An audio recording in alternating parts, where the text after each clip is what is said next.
Very sad is the plight of airlines right now in the middle of all of this. Many of the industry CEOs were on Capitol Hill yesterday, more specifically at the White House, a meeting with Mark Meadows, the president's chief of staff.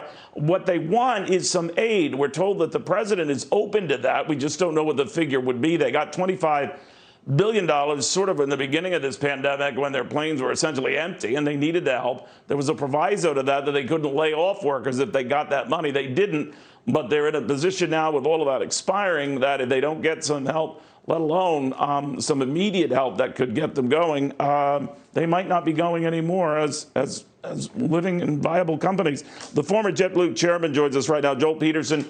Joel is out with the bestseller, Entrepreneurial Leadership. And Joel, I was thinking of you and your days running JetBlue.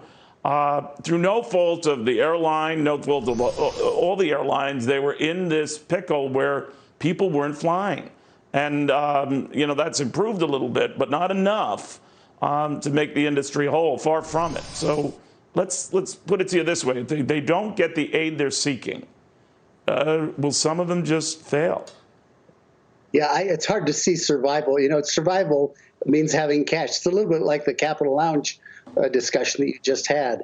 The airlines are a bit of a utility, though. I mean, really, the whole business climate depends on having airlines eventually.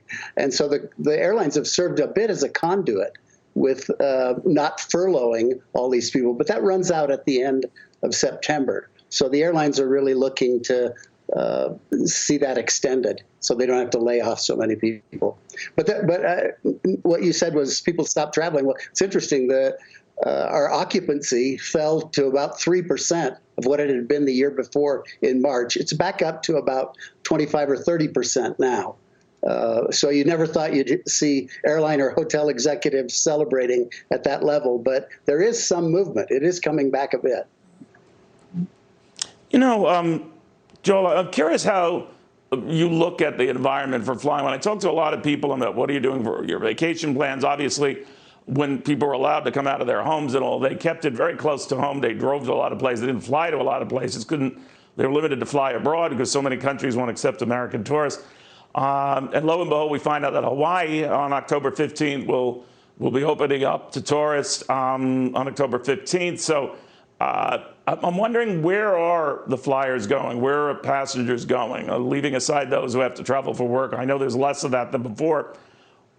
Is it the continental United States? Is it sticking close to their knitting? What? Yeah, people just aren't flying nearly as much, but that doesn't mean they don't want to. I think the promise of flight has always been that it's the safest form of travel. And now there's this new element of safety, which has to do with our health. And so the airlines have responded by taking temperature tests, having people wear masks, blocking the middle seat, ensuring they've got HEPA filters so the air in the fuselage is the cleanest on the planet, sanitizing planes at turnarounds. And I think people need to get really comfortable that this is a really safe way to get around again. My guess is that the friends, family, vacations travel is going to come back faster than business travel, but it may take some time. Neil, we were scheduled to ring the bell on 9/11/2001. JetBlue was supposed to go public on that. And it was actually 5 months later before we went public. It was actually 8 or 9 months later before traffic picked up again. So I think it's going to take some time. And I think every airline is looking at, what does a V-shaped recovery look like? What does a U-shaped recovery look like? And what does an L-shaped recovery look like? Because they're dealing with survival now. Does it, you eschew politics, and it's a smart strategy on your part, but I'm curious, does it make a difference to your former industry who becomes president? I mean, in this environment right now, there's a lot of volatility. The closer we get to the election, we're seeing a lot more of that volatility. But your thoughts on how that could add to maybe the airline industry angst, because it just doesn't know. Yeah, well, I think the thing people hate, the market hates it, I think business leaders hate, is uncertainty. And I think in a crazy political season, there's a lot of misinformation, a lot of recrimination, a lot of second guessing. Politicians are good at getting elected. I don't think they're really good as entrepreneurial leaders. And the reason I wrote this book was to really help people understand what entrepreneurial leadership is, where people see around corners, They walk through walls. They anticipate change. They adjust. They don't recriminate. I mean, they do a bunch of things that are really valuable for the recovery. My mistake was releasing the book on April 21st. People weren't very concerned about that, but I actually think it will be it'll become relevant again.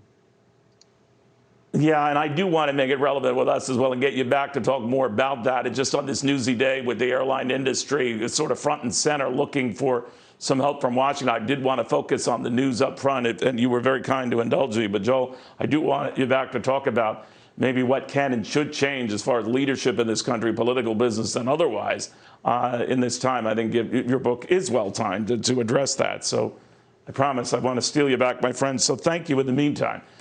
Joel Peterson, the former JetBlue CEO, and Entrepreneurial Leadership is the book, where you just sort of step back and sort of say, hey, no, there are other ways we can go about meeting these challenges. So I do want to get him back on that.